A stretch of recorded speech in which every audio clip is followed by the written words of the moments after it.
ఇక డీటెయిల్స్ చూద్దాం. దేశంలో కరోనా వైరస్ మళ్లీ ప్రకంపనలు సృష్టిస్తోంది. కొంచెం గ్యాప్ ఇచ్చిన వైరస్ ఉధృతి పెరుగుతూనే ఉంది. తాజాగా దేశవ్యాప్తంగా 6,491 యాక్టివ్ కేసులు ఉన్నట్లుగా భారత ఆరోగ్య శాఖ వెల్లడించింది. గత 48 గంటల్లో 769 కొత్త కేసులు నమోదైనట్లు కేంద్ర ఆరోగ్య శాఖ ఆదివారం ప్రకటించింది. ఇక అలాగే గత 24 గంటల్లో 6 బాధితులు మరణించినట్లుగా తెలియజేసింది. కేరళ, గుజరాత్, పశ్చిమ బెంగాల్, ఢిల్లీలో అత్యధిక యాక్టివ్ కేసులు ఉన్నాయి. ఈ ఏడాది జనవరి నుంచి ఇప్పటిదాకా కరోనా వల్ల 65 మందికి పైగా మృతి చెందినట్టుగా తెలుస్తోంది. కరోనా తీవ్రత పెరుగుతున్న నేపథ్యంలో కేంద్ర ప్రభుత్వం అప్రమత్తమైంది. కరోనా నిర్ధారణ పరీక్షలు, బాధితులకు వైద్య చికిత్స అందించడానికి తగిన చర్యలు తీసుకోవాలని అన్ని రాష్ట్రాలకు సూచించింది.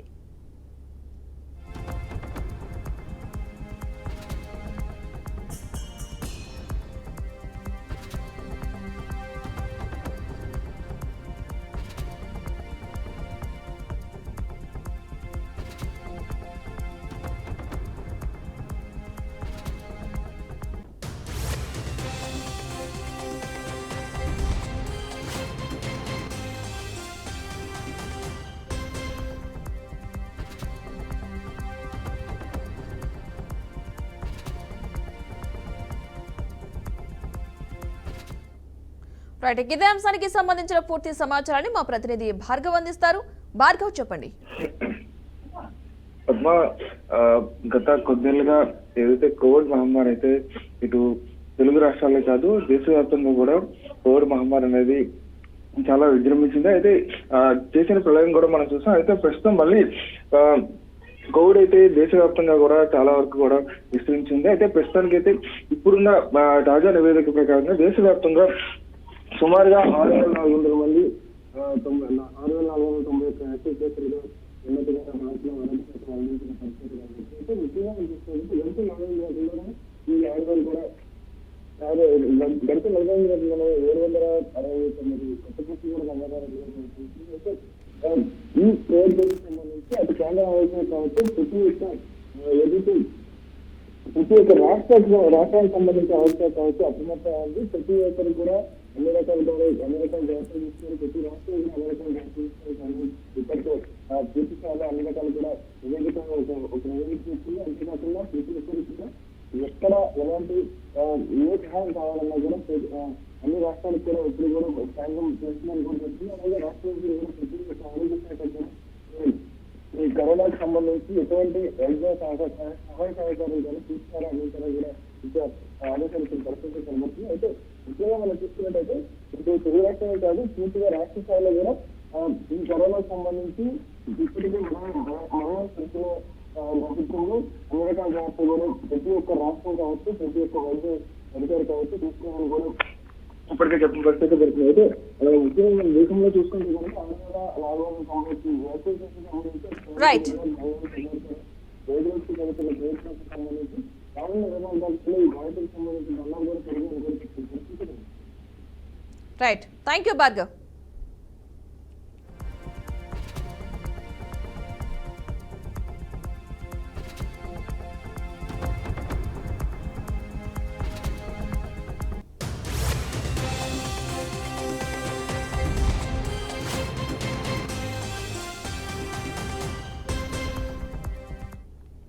మొత్తంగా దేశంలో కరోనా వైరస్ మళ్లీ ప్రకంపనలు అయితే సృష్టిస్తోంది. కొంచెం గ్యాప్ ఇచ్చిన వైరస్ ఉధృతి పెరుగుతూనే ఉంది. తాజాగా దేశవ్యాప్తంగా 6,491 యాక్టివ్ కేసులు ఉన్నట్లుగా భారత ఆరోగ్య శాఖ వెల్లడించింది.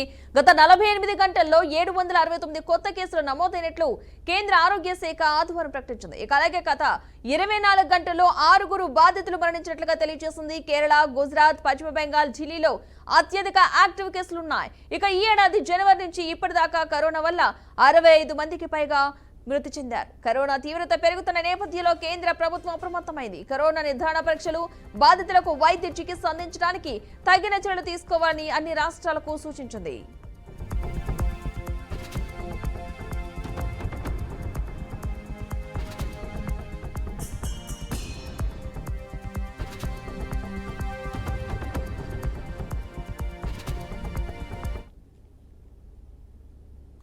ఏపీలో భానుడు చుక్కలు చూపిస్తున్నాడు. నైరుతి రాకతో వాతావరణం చల్లబడుతుందనుకునే లోపే భానుడు సెగలు కక్కుతున్నాడు. పగలే కాదు రాత్రి ఉష్ణోగ్రతలు కూడా పెరగడంతో పాటు ఉక్కపోతతో ప్రజలు ఉక్కిరిబిక్కిరవుతున్నారు. కొన్ని జిల్లాల్లో తీవ్రమైన ఎండలు మండిపోతూ ఉండగా మరికొన్ని జిల్లాలు అడపదడప వర్షాలు కురుస్తున్నాయి. ఇక మంగళవారం రాష్ట్రంలో 15 జిల్లాలు అత్యధిక ఉష్ణోగ్రతలైతే నమోదవుతాయని ఏపీ విపత్తు నిర్వహణ సంస్థ హెచ్చరికలు జారీ చేస్తుంది.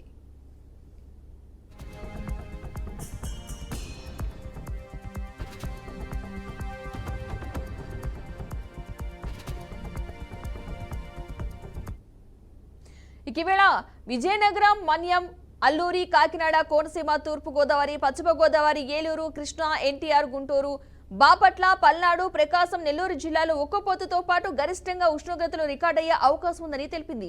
ఇక బుధవారం గరిష్టంగా 40 నుంచి 41 డిగ్రీల ఉష్ణోగ్రతలు రికార్డయ్యే అవకాశం ఉందని పేర్కొంది. ఇక మరోవైపు అల్లూరి, అన్నమయ్య, చిత్తూరు, తిరుపతి జిల్లాల్లో కొన్ని ప్రాంతాల్లో తేలికపాటి నుంచి మోస్తారు వర్షాలు కురిసే అవకాశం ఉందని తెలిపింది.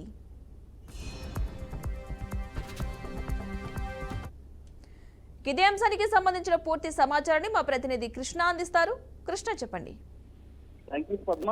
మొత్తానికి రాష్ట్ర వ్యాప్తంగా చూస్తే ఇప్పటికే చూస్తున్నాం మనం. అయితే వేసవి కాలం రాకముందే అయితే గతంలో అయితే దాదాపు 42 డిగ్రీలు అయితే ఎండ తీవ్రత అయితే ఎక్కువగా ఉండేది అయితే మనకు కనిపించింది. అయితే మొత్తానికి చూస్తే ఈ రోజు చూస్తే రాష్ట్ర వ్యాప్తంగా కడప, కర్నూలు, చిత్తూరు, నెల్లూరు, ప్రకాశం, గుంటూరు తదితర ప్రాంతాల్లో కూడా పూర్తి స్థాయి అయితే ఎండ తీవ్రత ఎక్కువగా ఉందని అనుకోవచ్చు. మొత్తానికి పూర్తి స్థాయి అయితే ప్రజలు కూడా చాలా తీవ్ర ఇబ్బందికి కూడా గురవుతున్నారు అని కూడా తెలుస్తుంది. అయితే మొత్తానికి ఏదేమైనప్పుడు కూడా కడప జిల్లాలో అయితే పూర్తి స్థాయి అయితే దాదాపు ఇప్పటికే 43 డిగ్రీలు ఎండ కాయడం కూడా చాలా ఆశ్చర్యకరంగా కనిపిస్తుంది. అయితే మొత్తానికి ఏదేమైనప్పుడు కూడా పూర్తి స్థాయి అయితే దాదాపు ఈ యొక్క రాష్ట్ర వ్యాప్తంగా ఎండ తీవ్రత తట్టుకోలేక కూడా వడదెబ్బ తగిలే అవకాశం కూడా కల్పిస్తుంది. అయితే మొత్తానికి ఏదేమైనప్పుడు కూడా ఎండ తీవ్రత వల్ల ఉక్కపోయడం కూడా చాలా ఎక్కువగా కూడా కనిపిస్తుంది. పద్మ, అయితే రాష్ట్ర వ్యాప్తంగా చూస్తే మనకి ఇప్పుడైతే చూస్తున్నాం మనము కడప, కర్నూలు కావచ్చు, చిత్తూరు కావచ్చు, అదేవిధంగా నెల్లూరు, ఏదైతే నెల్లూరు అయితే తీర ప్రాంతం ఉందో తీర ప్రాంతంలో అయితే మరీ ఎక్కువగా అయితే పూర్తి స్థాయి అయితే ఎండ తీవ్రత ఎక్కువగా ఉంటుంది. అదేవిధంగా ఉక్కపోత కూడా మరీ ఎక్కువగా ఉండే పరిస్థితి కూడా మనం చూస్తున్నాం. అయితే ఏది ఏమైనప్పుడు కూడా పూర్తి స్థాయిలో ఏదైతే ఈ యొక్క ఎండ తీవ్రతను తప్పించుకోవాలంటే ప్రజలు కూడా మజ్జిగ అలాంటి చల్లటి పదార్థాలు కూడా తీసుకుంటే చాలా బాగుంటుందని కూడా వాతావరణ శాఖ వారు కూడా హెచ్చరించడం జరిగింది. అదేవిధంగా వడదెబ్బ తగలకుండా పూర్తి స్థాయి అయితే నిమ్మరసము ఇవన్నీ కూడా పూర్తి స్థాయిలో ప్రజలు తీసుకోవాల్సిన వాతావరణ శాఖ నిపుణులు కూడా తెలియజేయడం జరిగింది. Padma, right, thank you Krishna.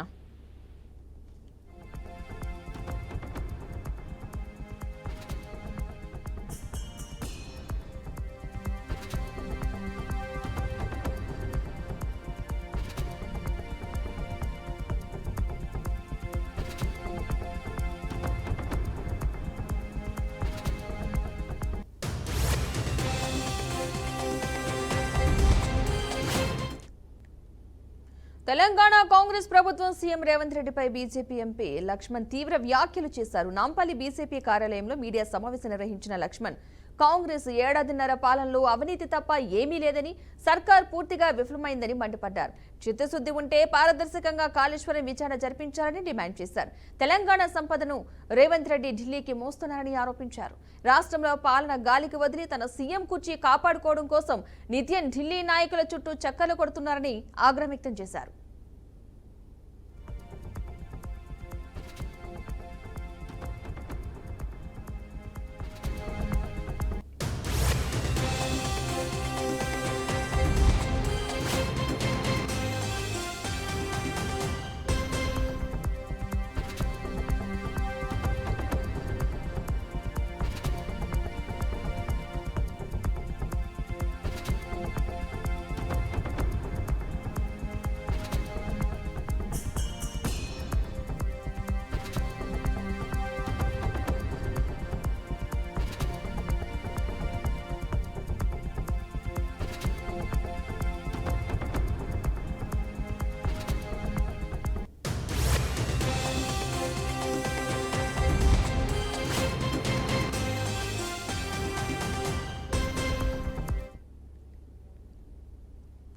Congress party రైతులను సంఘ విద్రోహ శక్తులుగా చూస్తున్నారని సిపిఎం రాష్ట్ర కార్యదర్శి జాన్ వెస్లీ ఆగ్రహం వ్యక్తం చేశారు.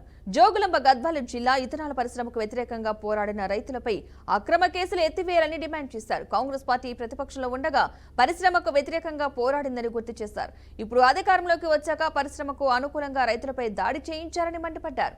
వ్యవసాయ అనుకూలమైన భూములను అక్రమంగా కార్పొరేట్ కంపెనీలకు ప్రభుత్వం అప్పగిస్తుందని ఆరోపించారు.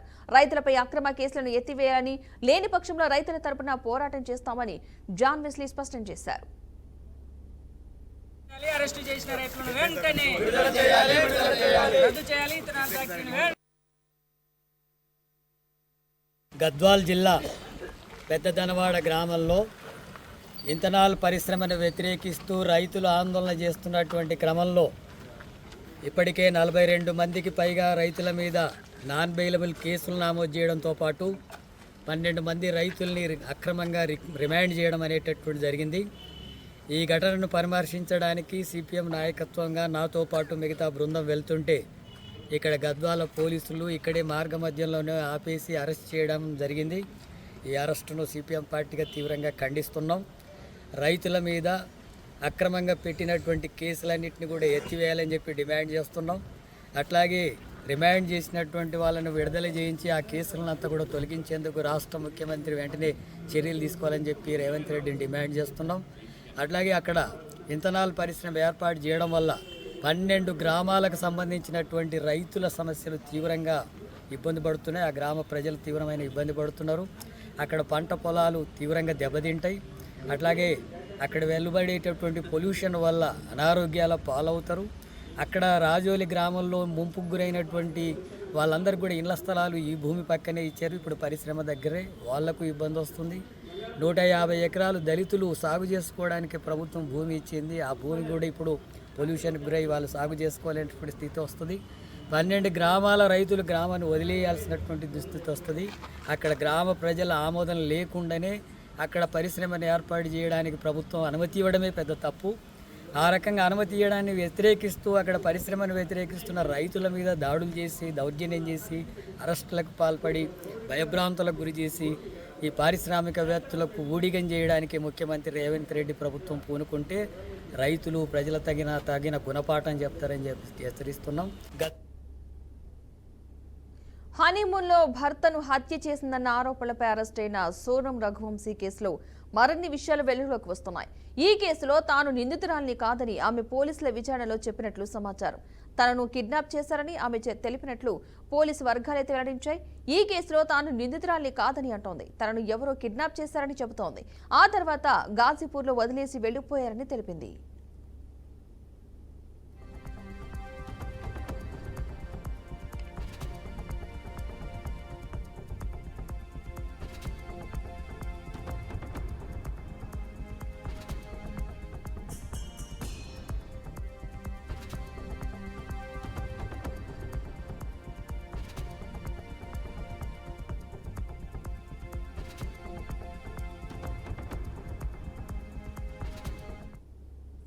ఇక ఈ కేసులో సోనం బాయ్ ఫ్రెండ్ గా అనుమానిస్తున్న రాజు కుష్వాహా అనే వ్యక్తిని కూడా పోలీసులు అరెస్ట్ చేశారు.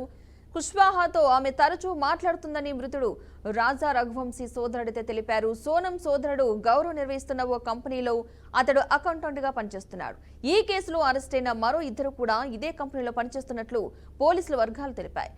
ఇందౌర్కు చెందిన రాజ్ కుష్వాహాకు సోనంతో కొంతకాలంగా సాన్నిహిత్యం ఉందని, అతడి ప్లాన్ ప్రకారమే భర్తను హత్య చేసి ఉంటుందని అనుమానాలు వ్యక్తమవుతున్నాయి.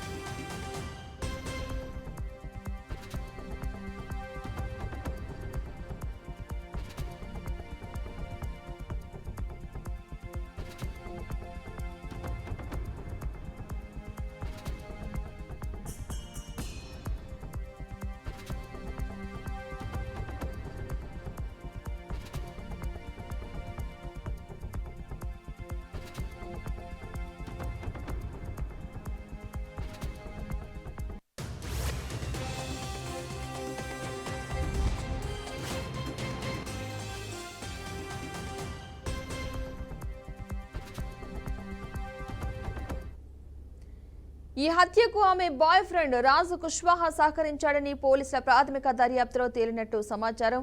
ఈ హత్యతో సంబంధం ఉన్న విక్కీ ఠాకూర్, ఆకాష్, ఆనంద్ అనే వ్యక్తులను పోలీసులు అదుపులోకి తీసుకున్నారు. ఇక విచారణలో ఈ ముగ్గురు తాము సుఫారీ తీసుకుని రఘువంశీని హత్య చేసినట్లు అంగీకరించారని సమాచారం. ఈ హత్యలో సోనం, రాజ్ కుష్వాహా పేర్లను బయటపెట్టినట్లుగా తెలుస్తోంది. మరోవైపు సోనం రఘువంశీ తండ్రి దేవిసింగ్ మాత్రం తన కుమార్తె అమాయకురాలని చెప్పుకొచ్చారు. ఆమె తన భర్తను చంపి ఉండదని అన్నారు. తన కుమార్తె విషయంలో మేఘాలయ ప్రభుత్వం అబద్ధాలు చెబుతోందని సోనం తండ్రి ఆరోపించారు.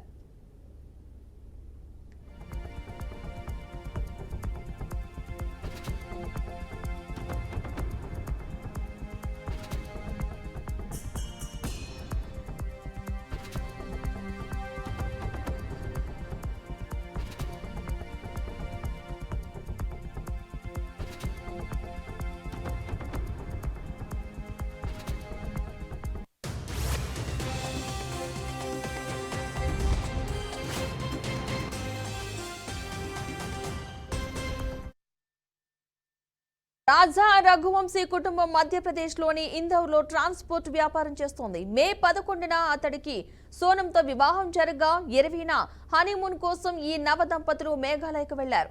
ఆ తర్వాత కనిపించకుండా పోయారు. అదృశ్యమైన 11 రోజుల తర్వాత రఘువంశీ మృతదేహాన్ని సోహ్రాలోని ఓ జలపాతం సమీపంలో లోతైన లోయలో పోలీసులు గుర్తించారు. అతడి శరీరంపై కత్తి గాయాలు ఉండటంతో పోలీసులు హత్యగా అనుమానించారు. అనంతరం సోనం కోసం గాలించగా ఉన్నట్టుండి ఆమె గాజీపూర్లో ప్రత్యక్షమైంది. ఈ కేసులో ఆమె లొంగిపోయినట్లు పోలీసులు తెలిపారు.